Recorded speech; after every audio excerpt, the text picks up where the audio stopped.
It's Monday morning. I'm sitting in the kitchen. I'm just on my second cup of coffee. And this is something I haven't done before. It's something I've been thinking about doing for a while.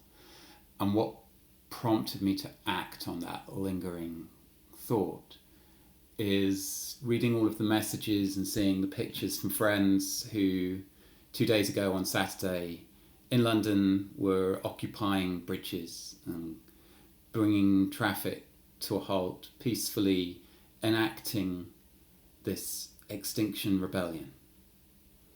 And I want to share some thoughts about that start from admiration and warmth and friendship for all those who are willing to put their freedom on the line, and all those who, like me, are drawn to support this movement that is getting underway.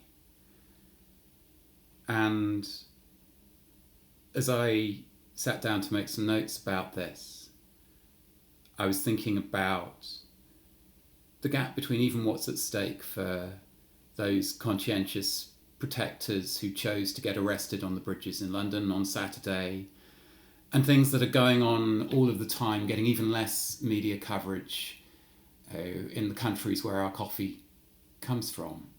There are people putting their lives on the line. There are lives being lost in the attempt to protect wild nature, the living world, the possibility of a viable future from the default path of extractivism and exploitation that is the background to our whole way of living, to this way of living that is so tangled up with our lives. Vanessa Andreotti, who's somebody whose work has meant a lot to me this year, talks about the difference between low intensity and high intensity struggles. So if you live in a country like Sweden, where I live, or Britain, where I did my growing up, or probably a lot of the other places where people watching this are, then the chances are the struggles you will find yourself involved in are low intensity struggles. They're struggles of choice. The stakes are, for the time being, more at the level of inconvenience than life and death. And meanwhile, there are people who are motivated from many of the same things that we're motivated from, and also by more basic considerations of just the ability to go on existing in the places where they are, for whom struggle is not a choice but a reality imposed on them by their situation and by people with guns. So that distinction between low intensity and high intensity struggles is very real. And yet it's also a distinction which the prospect of extinction collapses.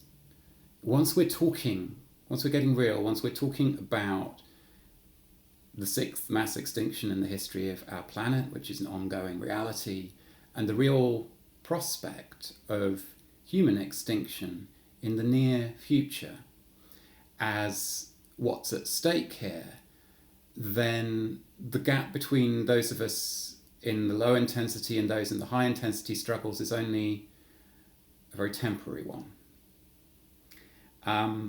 So yeah, I want to share some thoughts about Extinction Rebellion because it's the first movement, particularly the first movement around things like climate change in a long time, that I've not felt alienated from. And I'm seeing others having a similar reaction, and I think it's worth thinking about that and saying a few things about why that might be. And I also see friends who are saying, oh, we don't need another movement.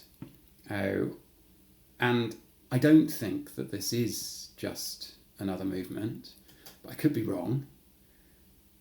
And whether or not I'm wrong depends partly on how all of this plays out in the time to come. And maybe the kinds of conversations that we have on videos like this and online spaces can feed into how that plays out. So yeah, I want to talk about Extinction Rebellion as representing a rupture from much of the environmental movement in its different forms as I've known it since I was a teenager and first got involved in the 90s, and certainly much of what's gone on more recently. So I want to talk about that rupture and also about the risks that there are, the possibilities that those of my friends who are skeptical about this are right, or at least are asking questions that we should be listening to. And I've got 4 things that I want to talk about. The extinction framing itself, rebellion as a name, also as tactics and strategy. And then there's something about what it means to stop pretending. And this is a language that Paul Kingsnorth and I were using quite a bit in the early days when we started Dark Mountain. And it's something that's come back to mind for me, following and trying to play some small role around Extinction Rebellion. And then finally, about the cost of caring. And this, I suppose, goes out particularly to those who are there on the bridges and those who are putting themselves into those situations of heightened intensity that go with being an active part of a movement like this. So yeah, the extinction framing. To talk in terms of extinction, to have a movement that's framed in terms of that, this is one of the ways in which what we're seeing is a rupture from the forms of environmental activism that we've mostly seen in recent decades. And when we talk about extinction, and I'm not speaking for Extinction Rebellion here, I've met some of the people involved, I've known some of them from further back in time, but I'm thinking aloud with you here. But when we talk about extinction, we're talking about these 2 things, one of which is a fact, that we're already well into the process of the 6th mass extinction of species in the long life of our planet, and that the causes of that are tangled up with the consequences of our ways of living. And you can define the we, the our in that as you choose, but it's clear that the responsibility is not evenly distributed amongst the members of the human species. And it's also clear that it doesn't just rest with the 1%, that we all, those of us sitting in front of screens watching or recording things like this, we all are tangled up in the causes of this in ways that go deeper than just being able to point at the baddies over there. So when we talk about extinction, that's part of what we're talking about, but we're also talking about a real possibility of human extinction, that the consequences already underway could escalate to the point where there is no viable future for our species amongst the many species that are already passing out of history. And this stuff it's unthinkable. It's really, you can use words to talk about it, but it pushes you to the limits of language. And it's not been how we've talked about climate change in activism and campaigning very much up to now. So to make the move of starting a movement that puts extinction at the centre of it is to say something about what's at stake. It's also significant, I think, that this isn't called climate rebellion. I say to people sometimes, let's just suppose that the IPCC come out tomorrow morning and say, well, guys, this is terribly embarrassing. it turns out we were wrong. We can keep chucking out as much CO2 and the rest into the atmosphere as we want, and planetary systems can handle it, and panic over. It's like, just imagine that happens. Does that mean we can go back to business as usual, to some uninterrupted trajectory of progress? I think that the answer is no. And only partly because there's a whole set of other planetary boundaries that we are encroaching on, if not already over.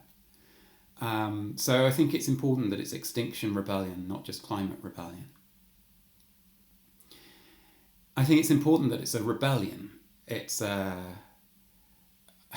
rhetorical move in a sense, but it's also tactics and strategy that, again, differ from the movements that I've been part of or been around over a long time. The climate movements that I've seen over the last years, and I'm sure there are exceptions to this, but seem to have had two strategies of public action. There's targeted direct action. So let's close down this power station or this coal mine. And then there's big marches, not always terribly big marches. Sometimes the number of people who will turn out for a march about climate change is smaller than the number of people who turn out for marches about some of the other more human scale political issues that we face. And again, it strikes me that the approach which Extinction Rebellion takes is quite different to this. It's a generalised direct action to disrupt business as usual, to bring streets, to bring cities to a standstill. And what it reminds me of is actually a theatre production here in Sweden a few years ago by a young feminist theatre company called Troja Scenkonst. And the production was called Rörelsen, which means the movement. And you came to the theatre, and the first thing that happened when you arrived, as I understand it, you were given a pad, like an iPad or something, and a set of headphones, and sent back out onto the streets around this theatre in Stockholm. And as you walked down the street, on the screen, you were following a video walk that was set in the same street that you were in. But on the screen, the street was occupied. It was brought to a halt by a mass of Occupy-style protesters who were bringing the city to a standstill, saying, we can't just carry on acting as if everything is going to just carry on. We have to stop and ask, what are we going to do about this? Because we've not got long left, if there's time at all. And I worked a bit with Troja, the company who made that show, a little while afterwards. And my impression was that, on the one hand, this had made a very big impact. This was just the first part of the evening of what happened around that. But it had made a very big impact. But they'd also come away with the kind of sense of being slightly disheartened because, the reality you had when you left the theatre, the reality they had when they got to the end of the season of this well-received, much written about show, was the reality of the street that you walked out on, not the reality of what was in that video. But what Extinction Rebellion are doing in terms of tactics feels like an enactment in practice of that thing that Troja were creating as a work of the imagination. So, sometimes life imitates art. Sometimes art is a rehearsal for life, or these forms just echo backwards and forwards. So sure, bring the city to a halt, close 5 bridges across London, get a bit of media coverage, get a few dozen people arrested. Is there any reason for believing that this is going to be effective, that it's going to achieve more than the kick that we get out of taking part in action, out of being in these kinds of situations? I think the answer is probably that it depends on whether there is a non-violent escalation of this rebellion, which, as I understand it, watching from the outside, it seems like that's the plan. If you can get to the point where there are hundreds of people in prison, and they're not just in a police cell overnight, but actually being sent to prison for non-violent direct action that is in the name of a thing like Extinction Rebellion, then I think it's possible that you get, without having to have, because this is the thing, when you do the big climate marches, you do not get the number of people out on the street who marched to stop the war in Iraq, or the number who marched to have a people's vote on Brexit in the UK, like the march the other week.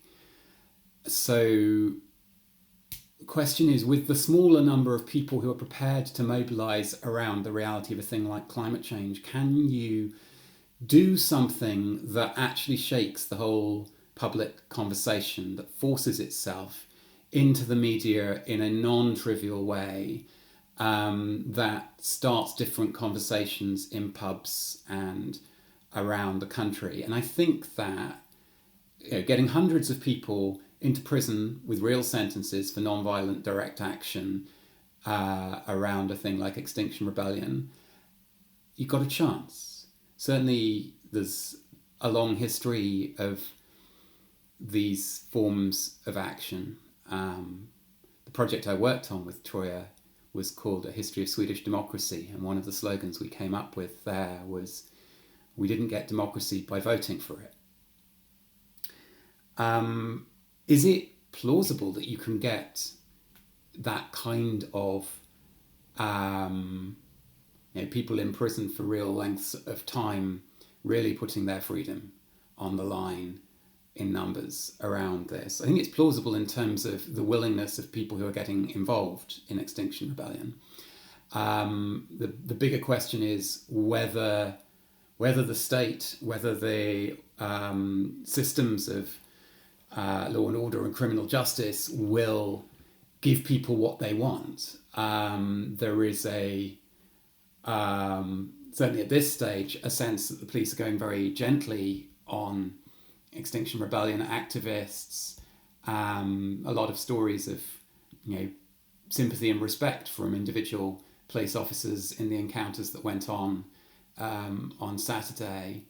At the same time, you've got the Stansted 15, this group of 15 non-violent activists who cut through the perimeter fence of an airport, locked themselves onto a plane. Now, in this case, it was a plane that had been chartered to take asylum seekers and deport them to their country of origin.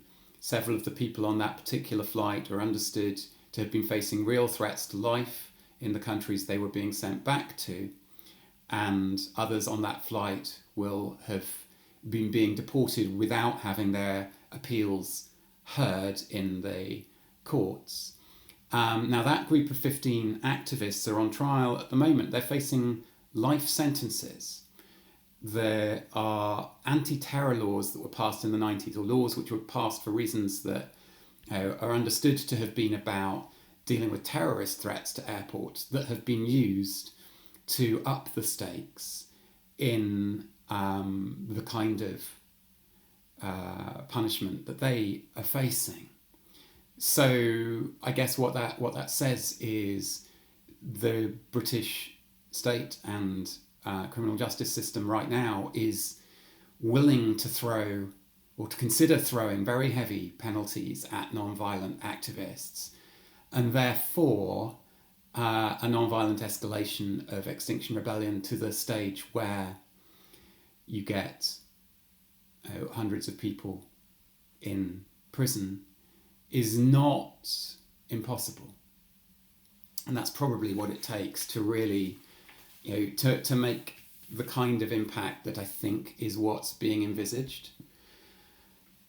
So the next thing I wanted to talk about, and this really for me is the heart of why I'm feeling engaged is a bit of a weak word, but engaged with, I'm feeling like my heart is in what's happening with this rebellion in a way that I can't honestly say my heart has been in very much of the kind of climate activism that I've seen in recent decades. This goes back to 10 years ago when Paul Kingsnorth and I were writing this thing called the Dark Mountain Manifesto, which was a short text that generated quite a lot of heat and debate, and became the seed for a longer cultural project that's taken a lot of forms, including 14 books so far that we've published. But when we were writing that, we kind of found each other through a shared sense of disillusionment and sense of quandary about the movements that we'd been part of. And I remember not long after the manifesto came out, we wrote a piece together for The Guardian that they gave the title to it was The Environmental Movement Needs to Stop Pretending. And it's a phrase that I used for something I wrote around the first Dark Mountain Festival that we did, and it got picked up more recently in this book, The Ends of the World, by Deborah Danowski and Eduardo Viveros de Castro. This question, what do you do after you stop pretending? And probably felt like a slightly obnoxious framing when we were first coming out with that. But what was the sense in which we felt that these movements, which we had been a part of, were somehow pretending? It was partly that there was a gap between the speeches we saw people making and the things that the same prominent environmentalist would say if you caught them quietly over a beer at the end of the night. People were standing up and making speeches where they were going, we've got 5 years left to stop climate change. And then you caught them quietly and actually they were in a place of despair. And this felt alarming to us. It felt like actually there's something not okay about that kind of gap. And part of how that played out was it felt like there wasn't very much room for darknesses and fears and doubt and uncertainty. You were meant to keep that part to yourself and not put people off.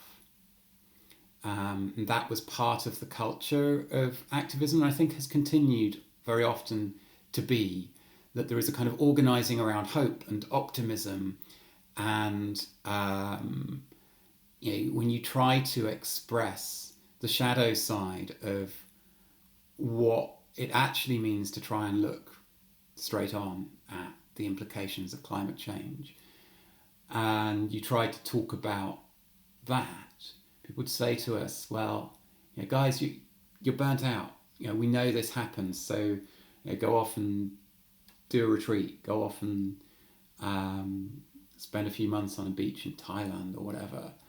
And then maybe you'll kind of come back fresh and ready for another round, or maybe it's time to move to Devon and retrain as an acupuncturist or something.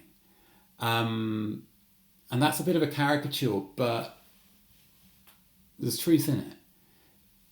A lot of what has gone on over the years around Dark Mountain has been that it's given people a space to come with that darkness and fear and despair and not be judged for it and not be hurried into answers and into activism. But I also remember people coming to the early festivals that we organised and wanting us to be the place where the new activism would come from, where the thing that lies on the far side of this would come from. And I think we set ourselves up for that at times in the ways that we were writing in the early years. But that was never the role that Dark Mountain could play. It's a place in between, a place between stories, is a phrase that I've heard used every now and then. And that's important. I've come to see that more clearly over the years. There's this was the fourth Dark Mountain book that we published, so this was pretty early on. And in that, there's a conversation I had with Gustavo Esteva, a Mexican indigenous activist and thinker, somebody who both Paul and I had taken inspiration from. And I'm talking to him, and at a point I say to him that there's something I'm seeing in the story of his life that I recognise as being in tune with something about Dark Mountain. The willingness to walk away, even though you have no answers to give when people ask what you would do instead. To walk away with only your uncertainty, rather than to stay with certainties in which you no longer believe.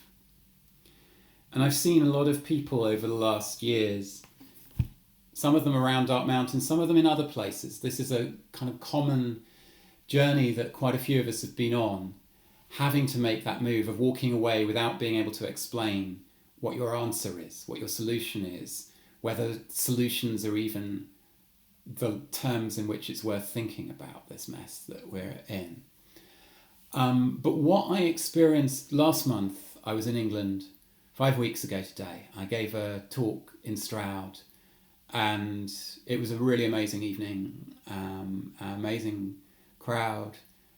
And I was talking a lot about this kind of stuff, about grief and loss and the journey to the far side of despair and the kind of fragile kinds of hope that lie on the far side of that journey, that are not optimism, that don't involve any guarantees, that don't involve pretending we can stop climate change or sustain our current way of living, but that say there are still things worth struggling for, even with all of the loss that is already written into the story.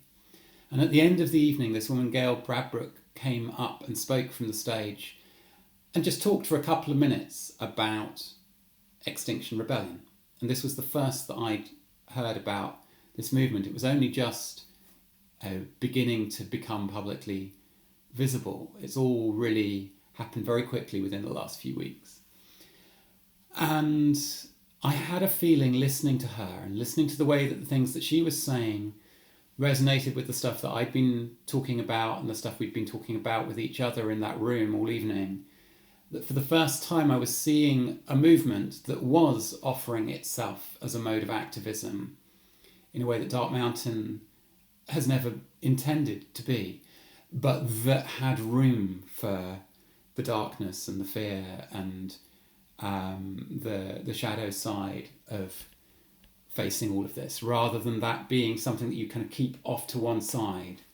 It's like this was an interview that a Norwegian newspaper did with me last year, and in the article they quote this guy, Per Espen Stoknes, who's a politician for the Norwegian Green Party, and he's talking about how he really likes Dark Mountain, and then he says, it's not something that I take up so much within the party.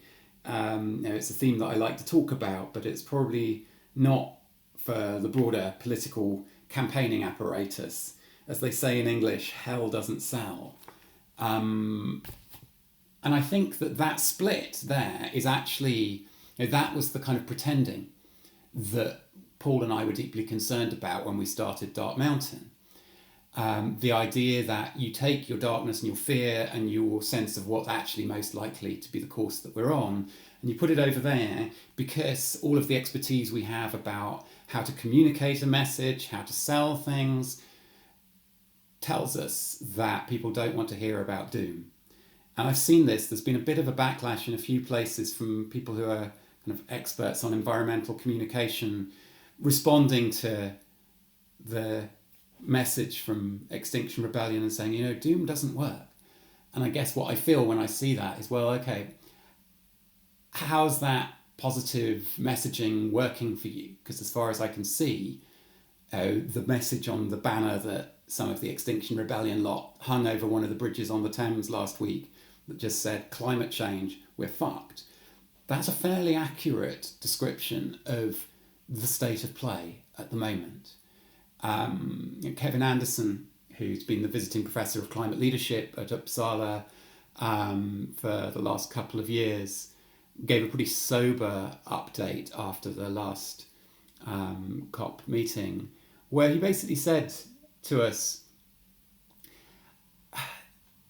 in order to have a chance of meeting the Paris goals on keeping warming within 2 degrees, let alone 1.5 degrees, things that are off the map of political possibility will have to happen. Things that have not been contemplated by the mainstream in our politics, even the most progressive elements within the mainstream, even on their most progressive days over the last 30 years, will have to happen if we're going to have a chance here. So I think that the willingness to start from going, look, we're fucked, we're probably fucked. That's the most reasonable interpretation of the current state of play and what is deemed to be realistic politically by everyone we've been ruled by, led by for decades. I think that starting point actually allows you to have a conversation that feels real. And I think maybe part of the risk is that we've been led astray by expertise on how to deliver messages, how to sell, which comes out of the very culture that is killing the earth and bringing us to these thresholds of extinction and over these thresholds of extinction. Maybe it's worth just questioning the assumptions that are in the background of all of the professional knowledge we have about how we're meant to try and deliver messages. So the last part that I wanted to talk about is the cost of caring, what it does to you if you do engage, if you do give time to thinking about, acting about, talking about a thing like climate change and the rest of the mess that we're in a way that doesn't keep the dark stuff shut somewhere in a box or off to the side. There was a message in my Facebook feed this morning, a post from a friend, Sophie, and she wrote this: "There on the bridges on Saturday, I was buoyed by the collective momentum and courage in facing the planetary mess together. Back home in the small hours, I woke up filled with grief and despair. I want to believe it will all be okay, but there is no evidence to support that kind of idiot hope." And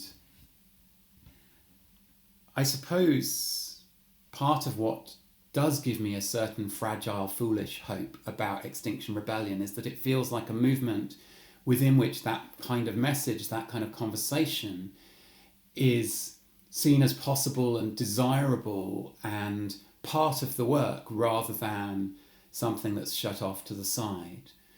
And I actually think, and my experience around Dark Mountain encourages me in this, that there's a great deal of strength, a lot of energy that comes from being willing to have that in the room and talk about that with each other and put that into the way we talk publicly about facing up to a thing like climate change. And in her post, Sophie goes from there to poetry and to the living world. And I think that's part of what's called for. And any of us who are, particularly if you've got caught up in, drawn into this movement quite recently, and you're finding yourself spending time thinking and talking about climate change in a way that you haven't been so much up until now, then the chances are you're on a kind of existential roller coaster. And yeah, sure, this is all happening within the kind of the low intensity realities of Sweden or Britain or where you are, rather than the high intensity realities where there are guns and your life is at stake and the waters are literally coming for the island you lived on or whatever. But it takes you to a very real place, and it can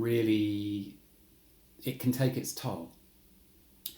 And at that point, I guess this is where the work we've been doing with Dark Mountain, I think, has something to offer, but also lots of other people who I see as, friends and fellow travellers in that kind of work. And a lot of the answers you get involve, poetry, beauty, art, the living world. Turn to these things, turn to whatever foundations and traditions of faith you can stand in, whatever community you can find, whatever it is that goes deeper than yourself. You need that.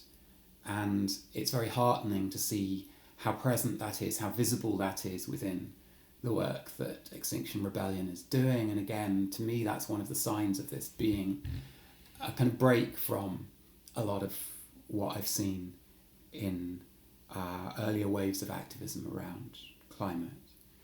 And part of the challenge with this is that those who are the experts on the facts, on the science, on the strategies, on the policy, on the campaigning tactics around a thing like climate change are often beginners in this existential territory that we need to be willing to go into.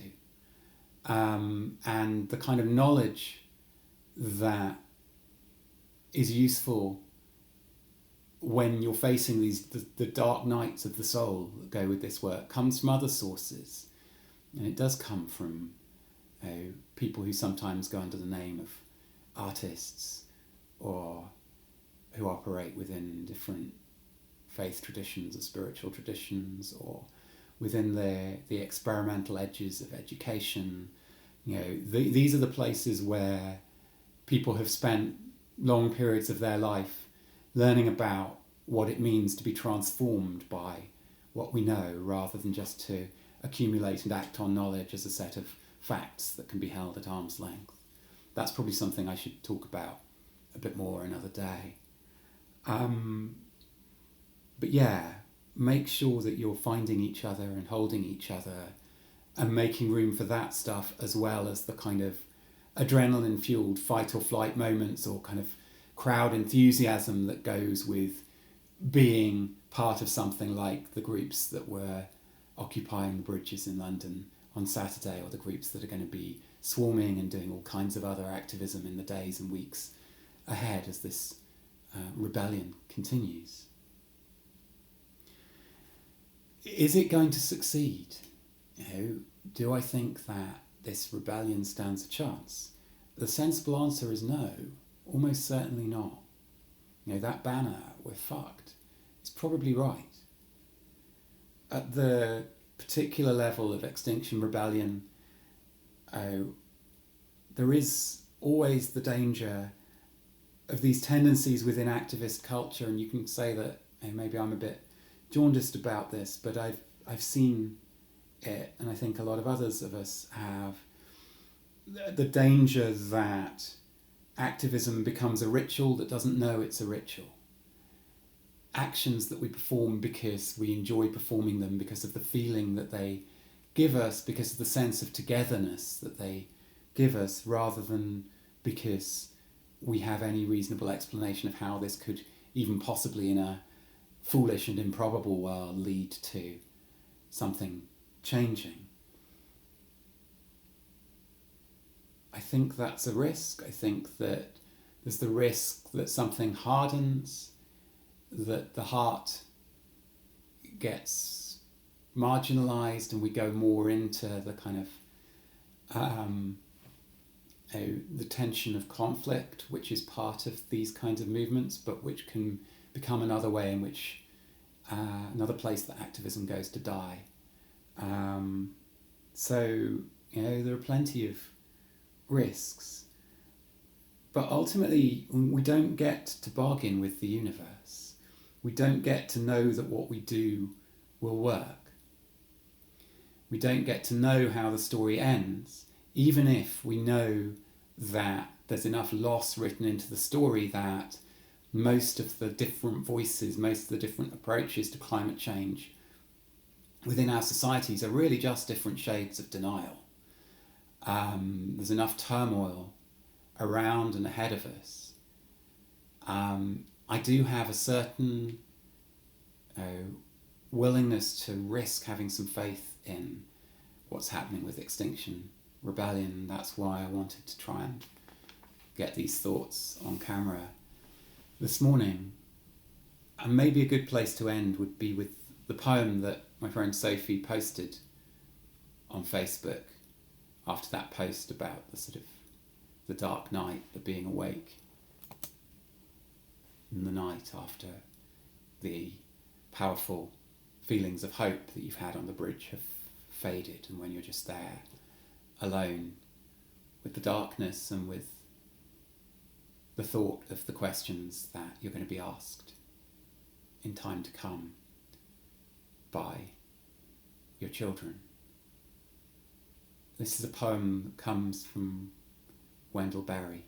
It's called The Peace of Wild Things.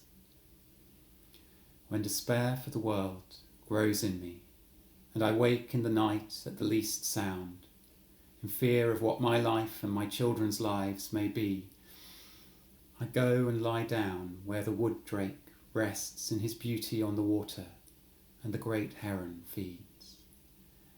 I come into the peace of wild things, who do not tax their lives with forethought of grief. I come into the presence of still water, and I feel above me the day-blind stars waiting with their light. For a time, I rest in the grace of the world and am free. May you find that peace of wild things, and may you find strength and courage in it. And thank you for watching or listening to this.